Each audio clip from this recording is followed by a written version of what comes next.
Yeah. Welcome back, everybody. Welcome back to another episode of Blerd Survival Guide. I'm your co-host, Jeremy. And I'm your co-host, Jay. Hey, and this is Blerd Survival Guide, like I just said. Jay, how you rolling? How you rolling in today? How you feeling? Bro, I am feeling relaxed. Ooh. I am feeling fancy-free. Ooh. I told you, I went on a little digital detox anniversary camping trip with Miriam. Hey. And we had a good old time. I mean, it was, shout out to Pickett Memorial Tennessee State Park, in Pickett, Tennessee. It was a 5.5 hour drive to get there, and 4.5 hour drive. There's an hour time change, and it was great, man. It was a fantastic time, and we truly enjoyed ourselves. So it was a full digital detox. It was crazy. Hey, I didn't have service. I didn't have internet. Didn't even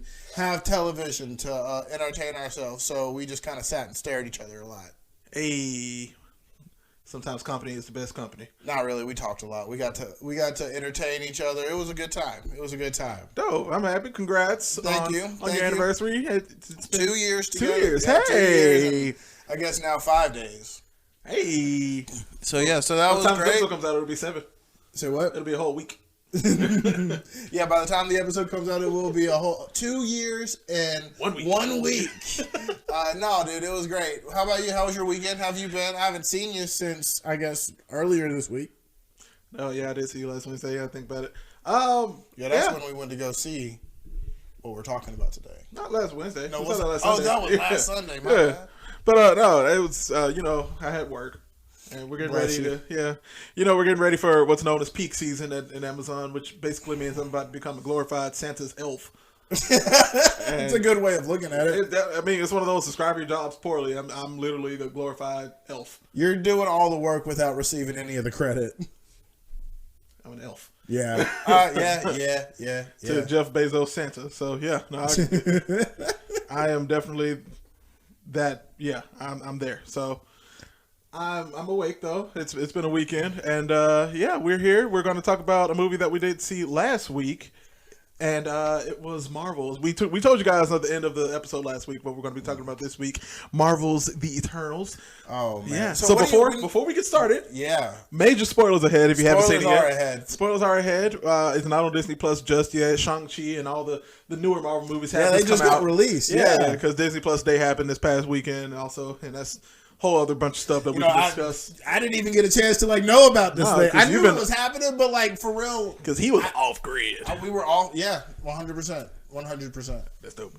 I still like it, but no, it's Eternals as a whole. It's like I said, major spoilers ahead. Go see it soon, but we are definitely going to be discussing it. If you haven't watched the movie yet, go watch the movie first before you tune into this episode. Come back in at around the 30-minute mark when we talk about the weekly blurb, and then we'll see you guys then. Thank you for that, Jeremy. Yeah, let's get into this episode. So I have a question for you. Okay. So if you were to tell someone about the Eternals movie for the first time, and they had never ever maybe seen a Marvel movie, right? What would be your synopsis of this film? My God, it is essentially a time travel story, but not a time travel story. Okay. Of not interdimensional, but of vastly powered beings that have lived on Earth since the dawn of time, essentially. Pretty much, yeah. And they have been sent to Earth to mold it and manifest it for these sentient beings called Celestials, which is essentially Marvel Cinematic Universe's version of God. Yeah. Because they are the creators of worlds, of galaxies, of universes in the Marvel Cinematic Universe. So that's essentially what it is without spoiling the movie. Yeah, bare bones. I mean, I think it's just the origin stories of the Earth meets superheroes meets intergalactic beings / near deity level beings. Yeah, entities. I mean these essentially are. This is Marvel's deity. If you're not religious within the Marvel universe, if you believe in some type of deity, it is the Celestial. Pretty much, they created everything. They literally, that was their job, was to create the planet. Yeah, and like seed the planet with life. The heavens and the earth. Right. Yeah. Right. And we have these. I mean, like, you have like characters in it that are mythological by nature. Right. I mean, first and foremost, you have Icarus, and which we all know. I mean, like that. There's this. They even pay reference to it. Pay reference to it multiple times, especially in his at the end, which we'll get to once we get to the end of the movie. But literally, it's like he can fly just like the Icarus did of Greek mythology. But this one is more of a Superman reference, bro. Like, he can fly. He has super strength, and he has lasers coming out of his eyes. And the fact that like we have full DC references throughout the entire film. That just means that the DC universe exists as a comic book universe within the Marvel universe. Because they're not technically comic book characters, they're just real life characters now. Right. In the MCU, the heroes are real. And they inspired the DC comic book heroes. So DC Comics are basically... That's so meta. That's somebody's fantasy. That's so freaking meta, bro. I love it. I love that. So so you have the MCU bouncing off of that, which is it is funny, but it is essentially it is a different kind of Marvel movie. It's so much information that they have not ever had to tell before. But it's done so well, and I thank Chloe Zhao for that, the director, because she did it fantastically, seamlessly, and with the scope of the movie as a whole. It's props just to beautiful. her and her vision, because honestly, like when you're introduced to the Eternals, they're literally the most diverse group or cast that any Marvel movie has ever seen, as far as like the main characters go, right? Between age and race. Right, no, definitely. I mean, you have Salma Hayek as the maternal figure. You have Angelina Jolie, who plays Athena, the basically Athena, basically. Yeah, but drop the A, of course. Drop the A. You have Makari, who's our speedster, but she's also deaf, and she's also Afro-Latino, I believe. Yep. You've got Camille Nanjiani playing Kingo. I mean, you also have Brian Tyree playing Festus, and Leah McHugh, who is like a young actress. Like she maybe she's only like 14. She only has a few credits to her name, and she played Sprite. Sprite, yeah. So I mean, like you have people ranging in age and I'm not even nationality, and like you can't even like talk about it because like it's just so obvious. Yeah, no, they don't even talk about it. It's just, well, I mean, the only person that does talk about it is Sprite, because she's stuck as a 14-year-old for 7,000 plus years. She never ages. No, because spoiler, like we said, spoilers ahead. They're essentially androids created by which mind blowing. Yeah, like you get to that point, like you should be kind of like duh, right? Like obvious. It's like, sure. How are you 7,000 plus years old, but you still look like you're 14 to 60? But I'm just thinking about like logically, you know, people like different species, Eternals age differently. Yeah, right? It's like the Yoda conundrum. I mean, you have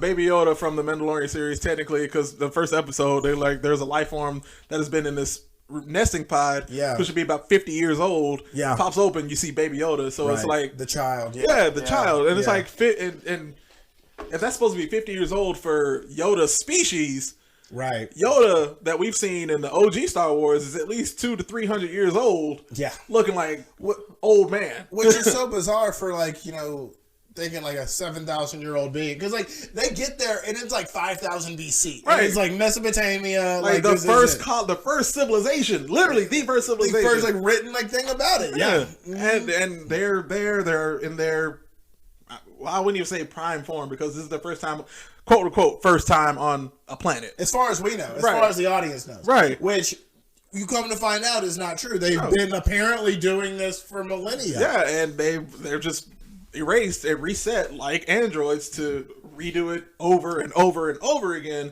so that new Celestials can be born. Man, I felt so bad for them, because there was just like this internal struggle for what like they present, right? Because like this is the first time that they have ever felt a conscience and like about really connected to like the beings, the entities, and like, okay, so we've been breeding these, it's like cattle for slaughter. It's exactly what it is. And this is like the first time that they've ever felt any sort of empathy for their, what I guess honestly they view as like their children. You know what I mean? At a certain point, well, not even their children. I mean, when it comes to Earth, Right. Probably like probably more so like a pet, whereas every other place that they've created is like livestock. When you kind of put that analogy, like you just said, with it just cattle for slaughter. It's like every other planet that's been created and destroyed, livestock. We'll use it. We're strictly used for meats and nesting this new celestial. But when it came to Earth, it was like, wait, this is Charlotte's Web situation. This is my Wilbur. I don't want to kill it. I don't want to take the slaughter. We need to save it. Save this pig type deal. But what's cool is they connected back to the Thanos and the snap, and like, and like that's the reason why, like, for the first time they've ever felt like these humans, like they've actually fought for themselves and have actually cared enough for a planet to not let it be destroyed at the level of destruction that it possibly could have been when it came to Thanos and the whole Infinity Celestial Saga. That was, I mean, like, which I have some gripes about that we'll get into in a minute. Tell me your gripes. Go ahead. So, of course, we get into the post-credit scene. We see the brother of Thanos, Enos, played by Harry Styles. Amazing cameo. I can't wait to see more of him in the MCU because he's a charming man. He is a charming man.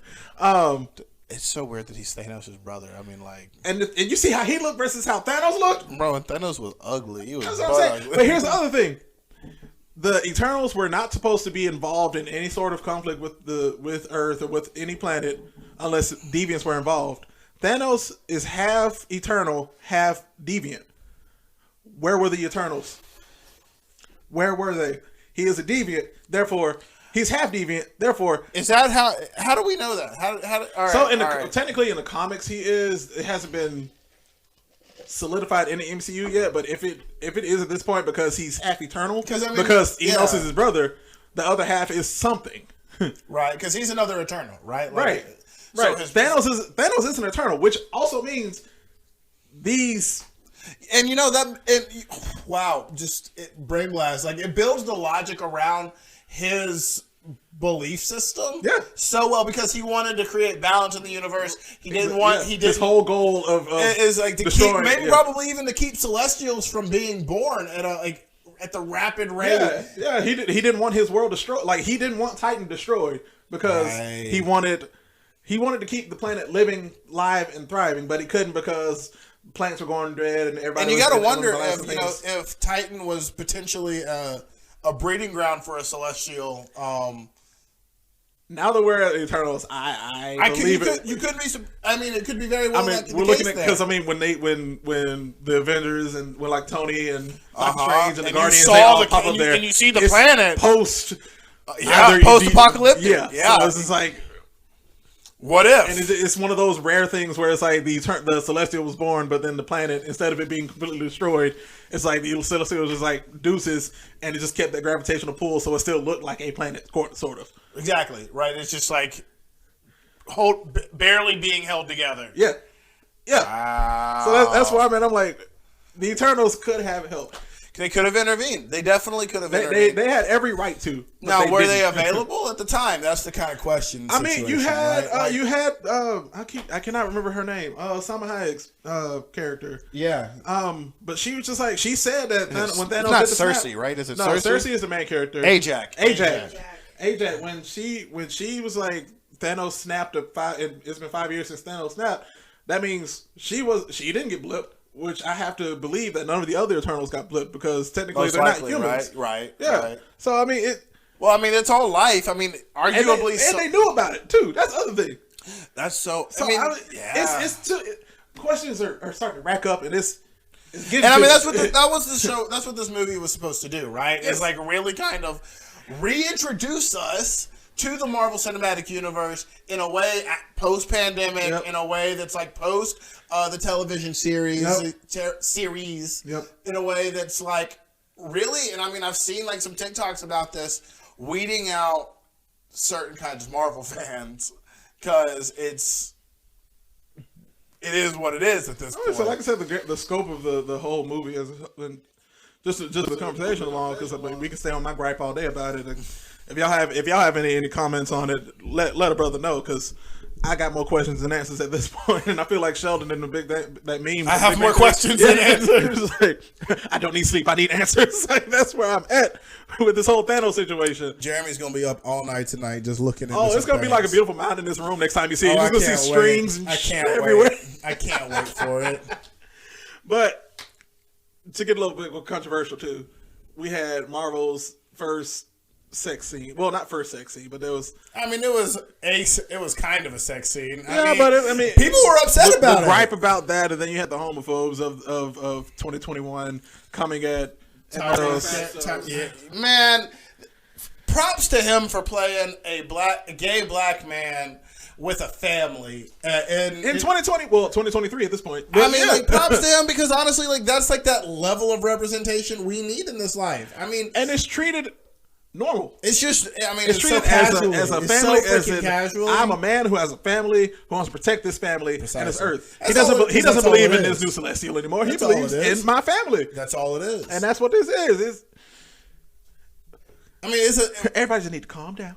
Well, I just can't believe that that's even like a thing anymore, but it is. And I mean, especially within our own community. I mean, that's just something that we you can't bring your roommates over. Have to be better about, right? Like you can't have your little friend at dinner anymore and stuff like that. Yeah, that's the kind of community thing. Yeah, you know what I'm saying. Yeah, like yeah, it's hard. It's hard, but like for such a major motion picture with such a incredibly broad release and like all the hype surrounding it. Mm-hmm. I mean, for it to like portray that imagery and like that representation is, I mean, it's pivotal. It's mounting. It is something that like is going to create a ripple effect. Oh, definitely. I mean, just not even just that representation of being black, of being gay, of being a family man, all wrapped into one, but also with Kango. Mm-hmm. And I saw a TikTok about it. Instead of him being, usually Indian characters are portrayed as the comedic relief, which we did have in this movie with Karan. Okay. But with Kango, he wasn't the comedic relief. He was just funny. He still applied to the story. He was more of a positive aspect for South Asian Americans, South Asians. You mean Karun, or Harish Patel's character? Yeah, Karan. Yeah. Oh, my bad. You were saying it better than I was. But like I said, he was a comedic relief in terms of normal guy, the one Earthling that's hanging out with the rest of these godlike beings. right. But it wasn't like anything based off of his race. He was, like I said, he was the comedic relief, as in that kind of terms. But then you had Kango, who he was still strong. He was a superhero. He was successful, and it was the representation not just for like superheroes in general. It was the representation for South Asians as well, because you don't have bless you and again, but you don't have South Asian heroes that look like that in mainstream movies. You're right. You're they're mainly just in Bollywood, which he also did represent in an American movie, which you don't see a lot. Sure. But it was cool to see that you have not just that representation. You have the representation for South Asian community. You have the representation for the deaf community. You have the representation for Afro Latino communities. You have the representation for essentially just every possible community you could think of.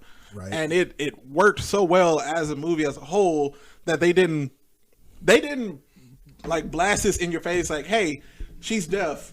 No, they blast it as in she's a superhero who's super fast, who happens to be deaf. Exactly. I mean, like, there's other strengths. I mean, outside of their of a person with their disability, like that. There's other characteristics. There's other character traits. Right. And I'm just happy that they make them up as a person they're not defined by this one thing. And that's what I'm happy that they didn't do in this movie. They were just like, my character is defined by me being black, gay, and have a family. My character is not defined as me being the South Asian character, the only one that's not American, not black, not white. My character is not the only deaf character in the group. Like everybody in the Eternals, they knew sign language. They talked to her as if not even as if, they talked to her normally.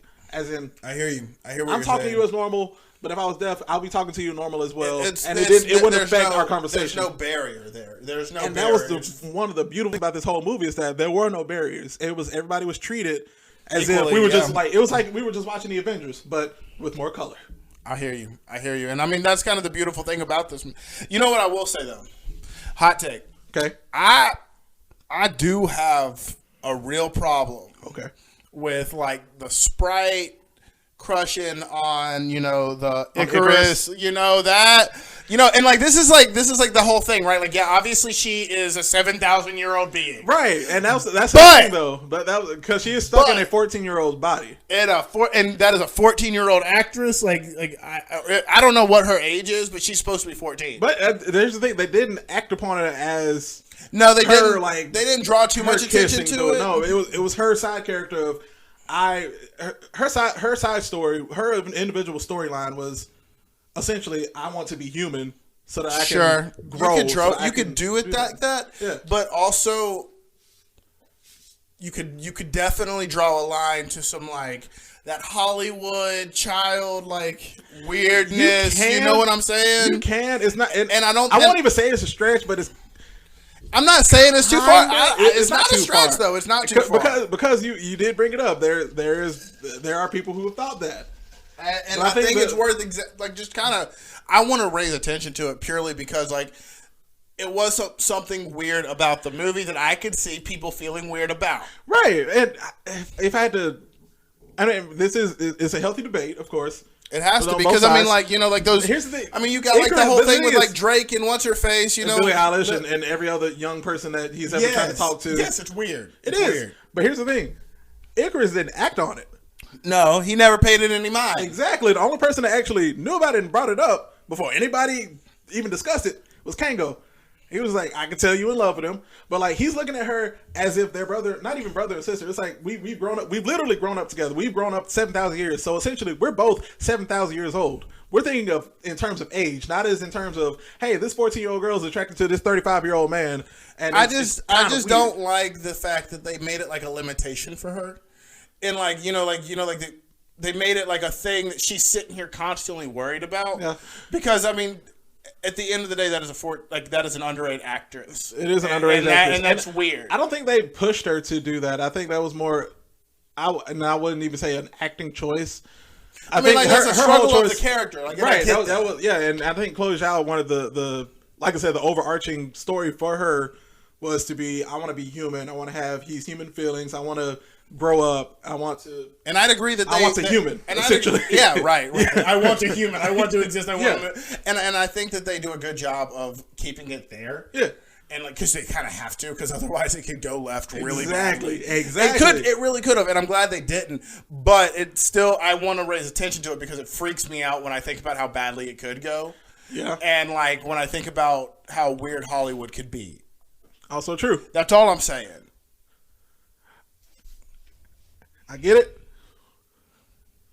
Needless to say, I enjoyed the film. Like, needless to say, at the end of the day, I couldn't find a way to end the debate. But like, I get it, but I get it. Yeah, right. Like, I want to know what people think about that. Honestly, just because I think it's worth like debating and talking about. It is. But needless to say, at the end of the day, I mean, beginning to end, this movie runtime is like 2 hours and like 45 minutes. I mean, that's a factor in the trailers and everything. I think the actual runtime was like 2 hours 37 minutes. And it doesn't feel like that. No, the so much information is so incredible. And I mean, you get all the information. I mean, we haven't seen this movie since about last week. I saw it again to get another aspect of it because the theater we went to, lighting was kind of off, but.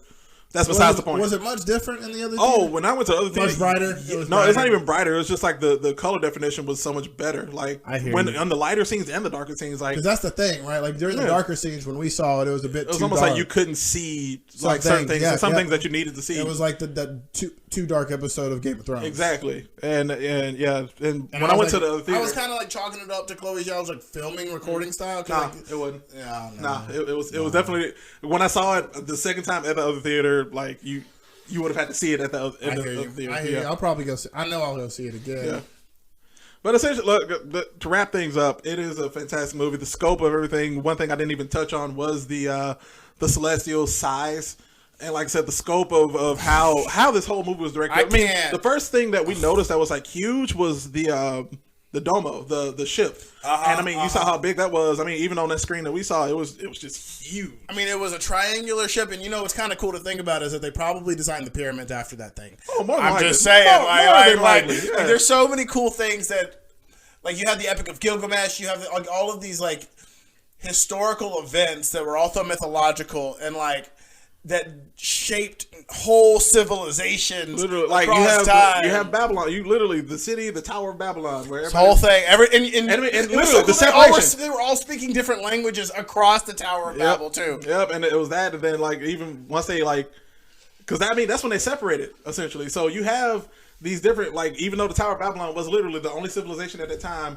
and technically that's what happened. Like everyone started speaking different languages, so they separated. Right. That's how they tied it in with the movie. It's like with the separation of the Eternals, you had Druid and his faction going into the Amazon. You had everyone else just going off on their separate ways. Yep. So it's just like they just tied. Literally, you had like actual history. You had like Arabic being spoken, and it was beautiful, bro. So it was so beautiful. I mean, all in all, rank this movie out of 10. What'd you put it? Oh God! Out of 10, I think it gives me a solid 11. I'm not gonna lie, like we broke the scale. It's everything that you want in a Marvel movie and more, as well as, in my opinion, is just like an amazing introduction to a new phase of Marvel movies, because like we really are entering like a new series of heroes, and I mean it's not just the Avengers anymore, and we're well past that. Yeah, and now you're getting the opportunity for them to like. I mean, I heard that they did the there's imaging for Miss Marvel out now, and I mean like there's just, like I said, this supposed to just like I'll catch you up. There's just so many there's just so much opportunity with this one film. And I think that is truly remarkable, and I think that it's something to take note of and pay attention to, because truly it's going to reshape the MCU in a brand new way. Oh, definitely. I guess my little spiel. There's really not much I can say else after that. I mean, that was perfectly worded. I'm not even going to rank it because Jay just gave the perfect ranking for it. Definitely go watch the movie. We can go on and on. But what we're going to do now is take a quick break. You're going to hear a word from our sponsor, Anchor, and then we will be right back with the weekly blurb. Be right back, guys.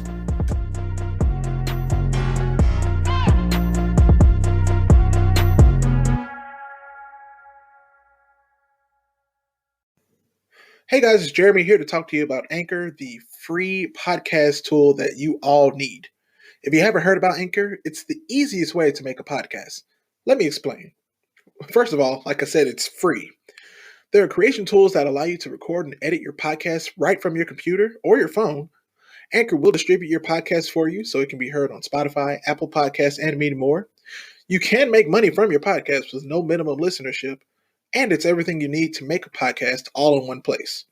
So guys, go ahead and download the free Anchor app or go to anchor.fm on your computer to get started. It's time for the weekly blurb.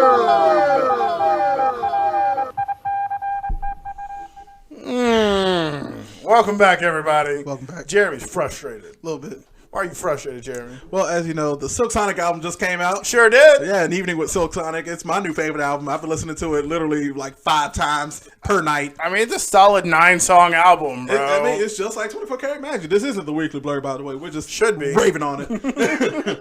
But there was a TikTok that I just recently saw that said that someone realized how white their PWI was, and that they were discussing new music in one of their classes. And there were 2 albums that dropped this weekend. Yeah, everybody was discussing the re-release of one Miss Taylor Swift's Red album, which everybody already heard. Already. It's not new. It's not new. Like, it's re-recorded album. Re-recorded. Just not recorded for the first time. As in again. I'm all for her getting her rights and getting her like privileges to her music. I'm all for that.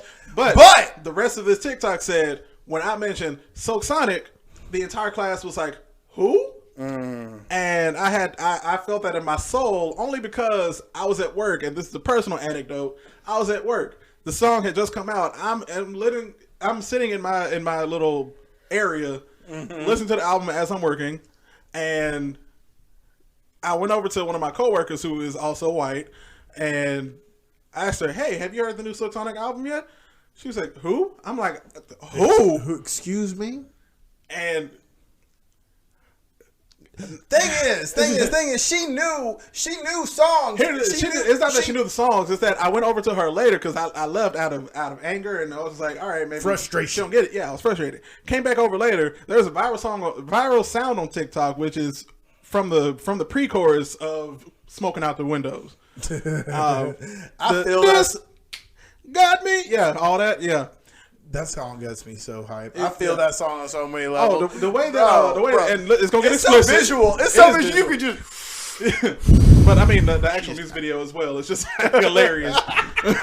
but I mean, Bruno is like he hits the capital B on the pitch. It's hilarious. But I came back and I started singing that part to her, and she started singing with me. I'm like, so you know that song, but you don't know Silk Sonic. It's on TikTok. I had to leave. I did not go back to my friend's station the rest of that night out of pure spite. Respect that. But respect that's that. not Take my your wishes, space. Take yeah. your space. Yeah. I need to breathe because that's just such a beautiful album. It brings back all the classics of the '70s, but it's in a new soul. "Flies Me" is one of my favorite songs off the album. That's not a single. But then I also love "Smoking Out the Window," "Skate," 777. Got the song. Look, the whole album, no skips. Weekly Blerd. Jay, you go first. All right. Well, thank you for taking up a little bit of my time. Take your 5 minutes. No, I appreciate it. Take your 5. I'm going to take this moment to give a little PSA. Because honestly, Jeremy, I feel so renewed and so stress-free after my weekend. Y'all, if I could see Jay, if y'all could see Jay and Miriam right now, they just look refreshed. They came straight from vacation. Came home, refreshed themselves, then came to the office to do some work, and they look refreshed, relaxed, rejuvenated. Any more R words that mean chill? Yeah. Well, I mean, if you think about it really boils down for me the fact that I now know that if I need to build a fire, I can build a fire, and if I need to feed myself, I can feed myself.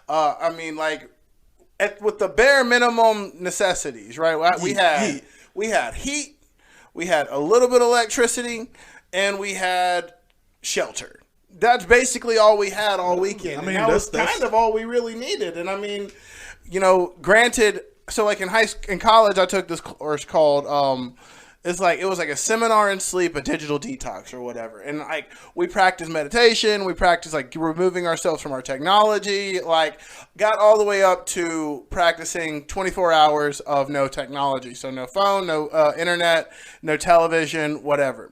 It was a janitorium class. It was a really dope janitorium class. And so this weekend, we really did this for 3 days, like 3 straight days. We were able to get service on top of a mountain every now and again. We called our relatives to like check in, make sure they knew we weren't dead to the world. But overall, I mean, it was just a complete detox from technology. And I encourage anybody that lives in a stressful environment or are going through stressful times or are just getting over stressful times or are honestly just overworked and underpaid to try and do something like this, even on like a marginal scale. Like, get out, go for a hike, remove yourself from your phone, put it on airplane mode for maybe to start like 30 to 45 minutes. Because honestly, Jeremy, when I tell you, when we got back to civilization where I had service and I started getting notifications on my phone, I noticed a very big difference immediately on like how like nervous I started to feel because like I was being nudged to go do and to answer and to just be pushed. It was a push notification for me to go do something. Punny. And it's a lot because I noticed the difference in the 3 days that we were out like and away from the nature and everything, how much more calm and like serene and just really in the moment I got to be because like I didn't really have another choice, granted, but at the same time like it was so rejuvenating because like I'm always plugged in, I'm always tapped in, I'm always just trying to be aware of the news, like be aware of like what's going on in the world and like do plan meetings and whatever just in my everyday life. But I got the opportunity this weekend, this long weekend, to really remove all of those tasks, if you will, and just got to focus on being, existing, surviving to some degree because you got to eat and granted we went to a grocery store and bought our food ahead of time, but I mean, you had the bare essentials for the basic essentials of living. We had our food, we had water, we had shelter. Yeah, that's all you need. Yeah, I mean, like that's how they did it back in colonial times, and that's how y'all did it last weekend. So to speak. Granted. Now, mind you, we were in a conversion van that had like a nice bed in it and everything. It wasn't like we were camping in a tent. We ain't got to tell them about that part. No, but I mean, at the same time, I mean, it was shout out to Gearbox Rentals because they're a local Birmingham business and they create conversion vans. So if you buy like a Sprinter van or something, they'll fix it up for you, or they'll rent you a conversion van for a nominal rate. That I thought provided all of the necessary things to go camping without having to deal with like a tent and having to deal with like the cold. Like we were able to heat up the car if we needed to heat up the car because like it got cold one night. You know what I'm saying?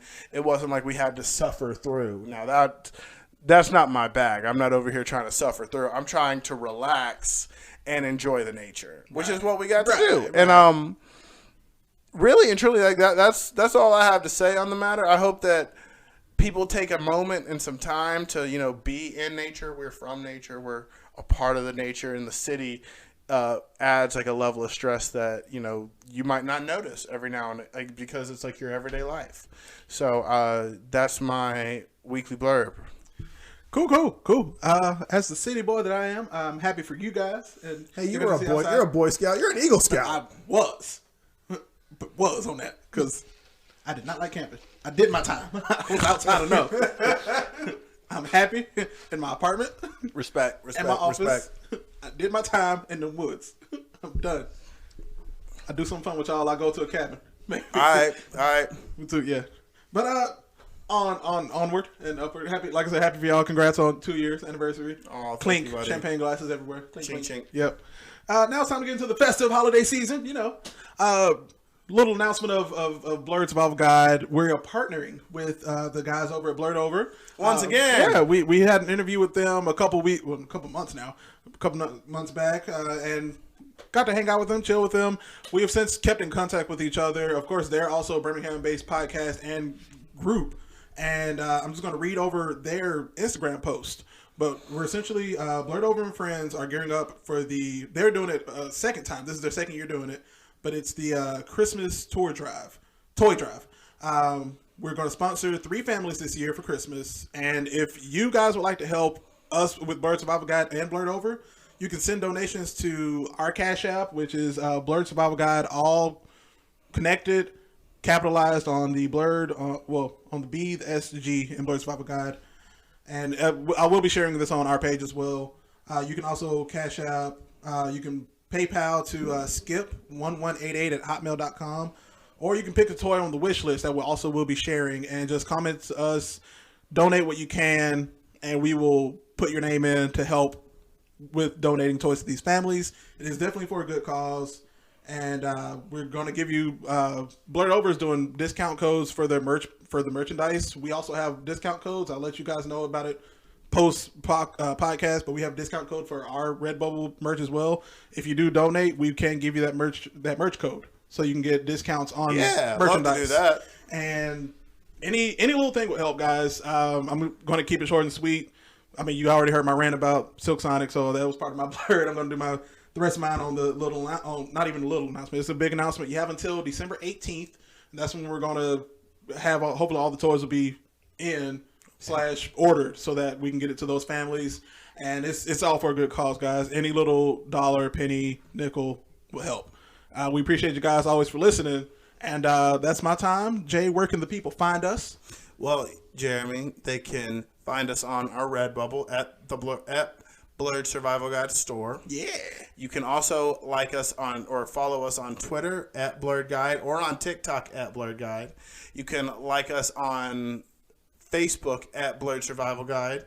You can like or follow us on Instagram at Blerd Survival Guide, or you can email us at blerdsurvivalguide@gmail.com, or like us or follow us on our personals at jdub0283 and at jbear3295. Thank you guys for listening again, and keep surviving, surviving, everybody. Listen to the theme song. Step into the spotlight, survival of the troopers. Come and take a seat with the combo we provide. Every Tuesday, it's the Blerd Survival Guide.